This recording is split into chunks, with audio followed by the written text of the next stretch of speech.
Hello, everybody. Welcome back to another few minutes with Mark here. Boy, we're on a roll this week, digging deep into that spiritual pillar and talking about all kind of great things. The legacy of King David, about being a man, and we're all against the dumbed down father syndrome. And we talk about how do you resist sin, how do you get out of sin, how do you take the stain of sin away. And today we're going to stay on that path. It's getting good. It's getting good. I want to talk to you today about Mark 7, verses 14 through 23. And what I find interesting in here is that, I'm going to paraphrase now up to verse 20 and then I'll read it. What I find interesting here is that the Pharisees, Sadducees are questioning the teaching, and they're talking about the laws, the 680 or 860 laws that the Jewish tradition has. Jewish religion, not tradition. And Jesus is saying, look, it's not what goes in a person that defiles them. It's what comes out of a person. You know, they were thinking that the food was unclean and that all the prescriptions for washing your hands had to be followed, and cleansing oneself and purification. And like I said, there's several hundred of these rules to live by in the Jewish religion. And his apostles pull him aside and said, how come we don't understand this? And he says, let me explain it to you. Here it is, verse 20. But what comes out of a person, that is what defiles them. From within people, from their hearts, come evil thoughts, unchastity, theft, murder, adultery, greed, malice, deceit, licentiousness, envy, blasphemy, arrogance, and folly.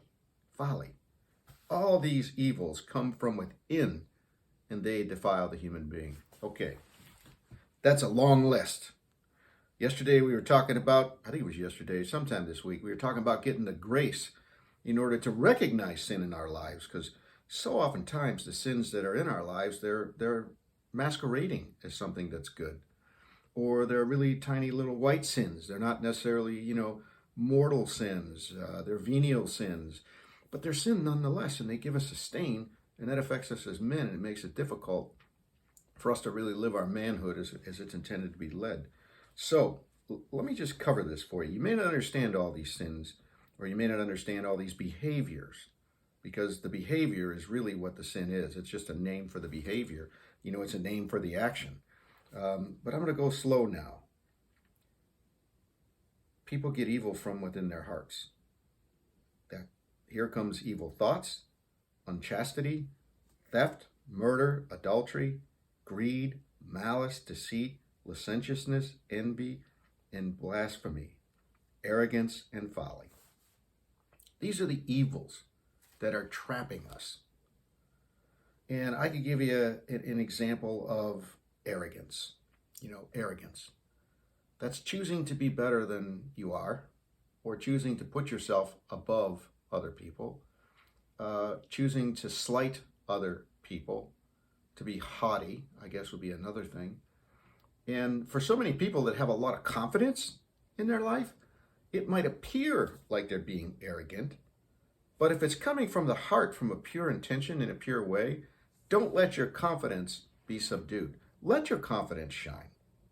But if it's coming from the heart as a matter of making yourself better, or esteeming yourself, lifting yourself up better than someone else, which means that you're putting someone else beneath you or down, that's arrogance.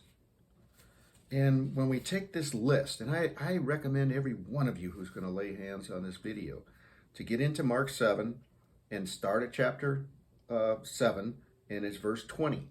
And you read that list. Just it takes less than a minute, less than 30 seconds.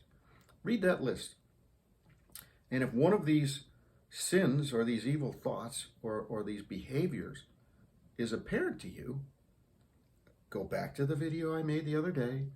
Ask God for the grace to confront this and to rid you from it. And this will help wipe that stain away that will allow you to be the man that you were created to be. It will allow you to regain respect with the people who you know the best, who love you the most. It will allow you to stand up and be counted and stand for something. It will allow you to feel a whole lot better about yourself. And it will allow you to govern and lead in your own personal life, not leading others, your own life. To govern your own life, lead your own life, so that you can have a life of total prosperity, spiritually, emotionally, mentally, physically, and financially. I teach this to CEOs all the time, top level leaders and professional people. I teach them how to balance their own personal life with the married life, with the father life, children, that is, with the business life, the community life.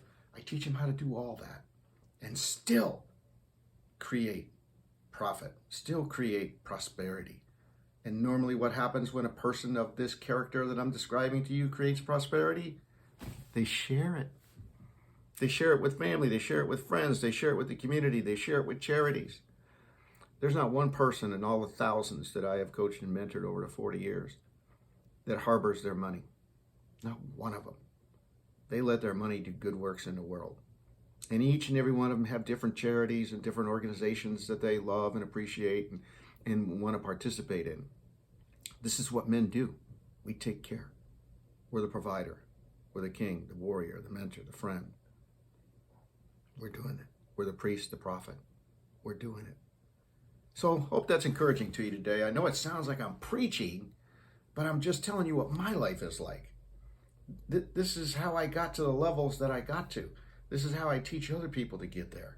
Let's get rid of the baggage and the junk and the bricks that are on our backs that we carry around with us for a lifetime.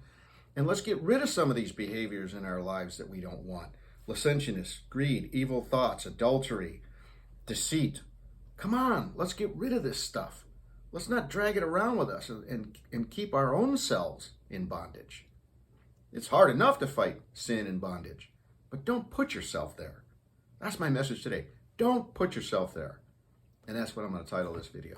Hey, if you like what you're hearing, share this, right? Subscribe, share it with the people you know the best, love the most. Share it with all the men in your life. Share it with the young men in your life.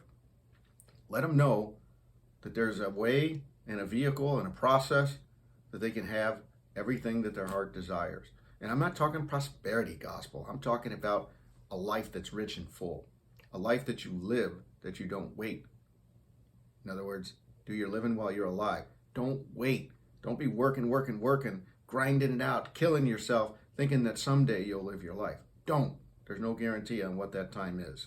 None. So if you like it, it makes sense to you, share it, subscribe. Patreon's on its way. And I've always got a link down there for e5leader.com if you want to catch a bunch more videos. All different kinds of topics. God bless you. It's good to see you. Good to be with you. And go and grow as an E5 leader, which is one of my companies that I own. And I want you to be real.